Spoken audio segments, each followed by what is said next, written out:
Assalamualaikum warahmatullahi wabarakatuh. Selamat pagi adik-adik sekalian. Bagaimana kabarnya? Pada sehat kan di rumah masing-masing? Kita tetap kuliah ya untuk pertemuan selanjutnya setelah UTS ini. Kemarin kita sudah membahas tentang fikih waktu sholat. Jadi sekarang kita akan mencoba untuk melakukan perhitungan atau hisab awal waktu sholat. Nah, yang pertama, sebelum menuju ke hisab awal waktu sholat, saya akan menjelaskan tentang buku epimeris yang akan kita gunakan dalam perkuliahan ini. Jadi buku epimeris itu bentuknya seperti ini. Nanti akan saya kirimkan di e-learning atau di grup ya ini. Ini adalah buku epimeris hisab ru'yah. Jadi buku ini diterbitkan oleh Kementerian Agama setiap tahunnya. Ini epimeris tahun 2020. Jadi ini adalah buku terkait data-data astronomis yang dibutuhkan dalam menentukan awal bulan dan menentukan waktu sholat. Juga bisa digunakan untuk menentukan arah kiblat.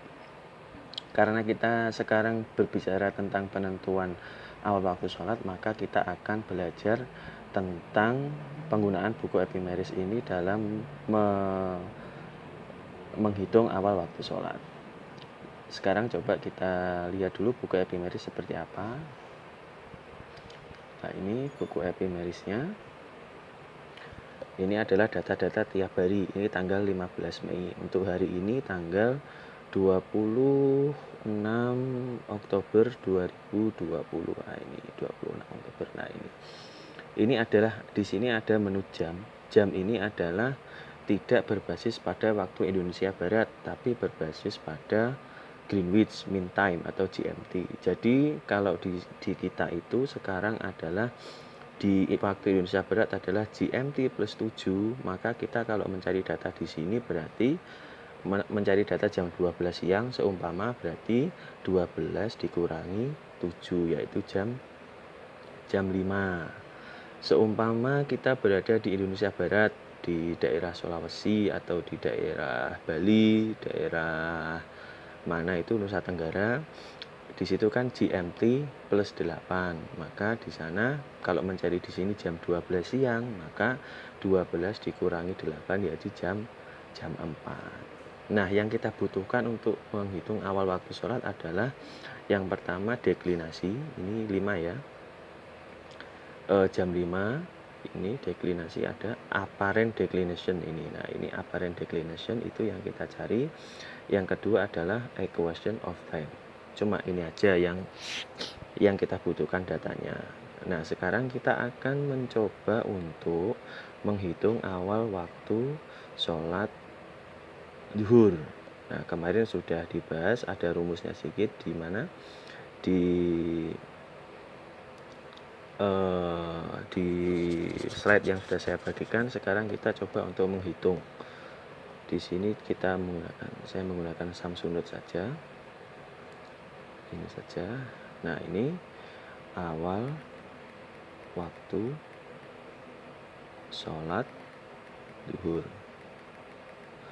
Kemarin kan sudah ada rumusnya. Jadi waktu sholat zuhur itu adalah sama dengan jam 12 tadi dikurangi dengan equation of time ditambah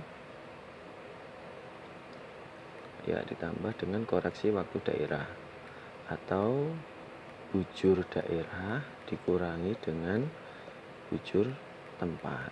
Nah, ini kemudian ditambah dengan ikhtiyat atau kehati-hatian. Sekarang kita coba untuk memasukkan rumusnya dulu. Saya tulis lagi, waktu zuhur berarti sama dengan 12 kemudian dikurangi E itu equation of time. Kita cari di sini tanggal 26 Oktober 2020.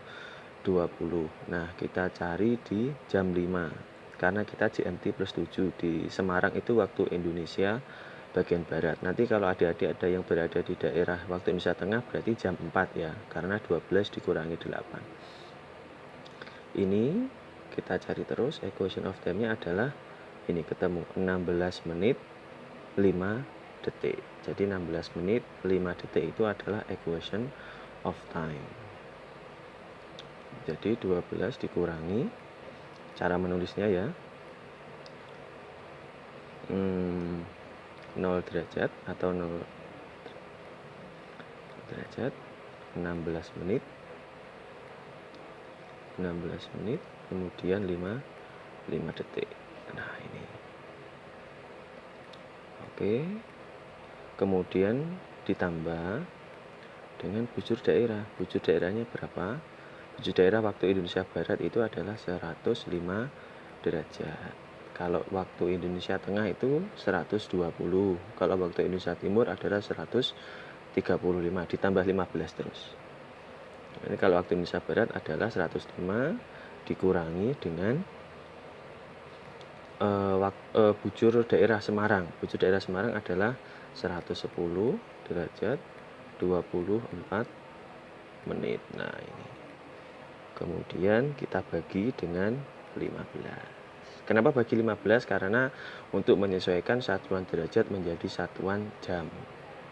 Kemudian ditambah waktu ihtiyat. Waktu ihtiyat itu adalah waktu kehati-hatian. Jadi Kementerian Agama itu sudah menyepakati bahwa waktu kehati-hatian adalah 2 menit. Jadi 2 menit sebagai tambahan untuk kehati-hatian. Kadang-kadang kita menghitung di ujung timur kota Semarang. Nah, untuk mengcover ujung barat dan ujung-ujung lainnya, selatan, kemudian utara, itu kita tambah waktu 2 menit biar semuanya masuk waktunya. Jadi ditambah 2 menit jadi 0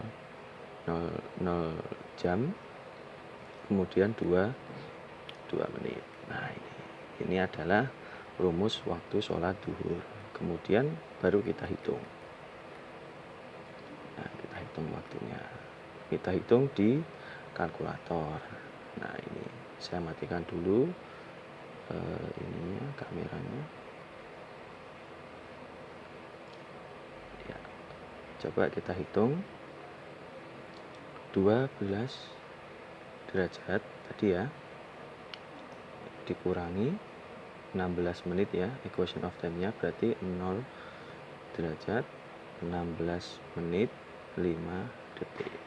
Nah kemudian ditambah dalam kurung bujur daerahnya 105 derajat, kemudian dikurangi bujur daerah kota Semarang.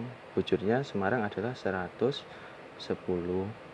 derajat 24 menit. Ini bujur kota Semarang, berbeda dengan kota-kota yang lain. Kemarin sudah belajar ya terkait dengan lintang dan bujur suatu kota. Nah itu bujurnya yang dipakai. Tutup kurung, kemudian dibagi dengan 15 ya. Kemudian selanjutnya ditambah dengan ihtiyat tadi. Ihtiyat adalah 0 jam 2 menit. Nah ini sudah ketemu angkanya. Jadi waktu sholat duhur di kota Semarang adalah jam 11 lebih 24 menit 19 detik waktu Indonesia bagian barat. Nah ini kita coba di sini berapa tadi? 11 24 19. Berarti di sini adalah pukul 11 lebih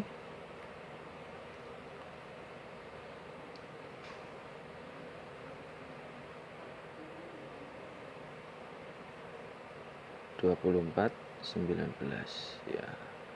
11 lebih 24 lebih 19 detik. Kalau kita bulatkan sebentar waktu sholat duhur ini kita masukkan menjadi, kita bulatkan jadi pukul 11 lebih 25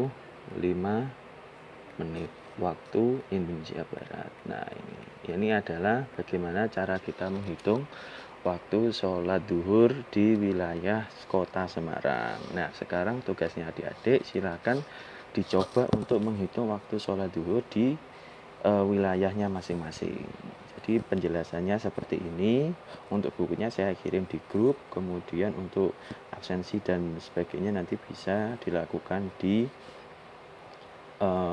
e-learning. Saya kira cukup sekian dari saya. Terima kasih. Assalamualaikum warahmatullahi wabarakatuh.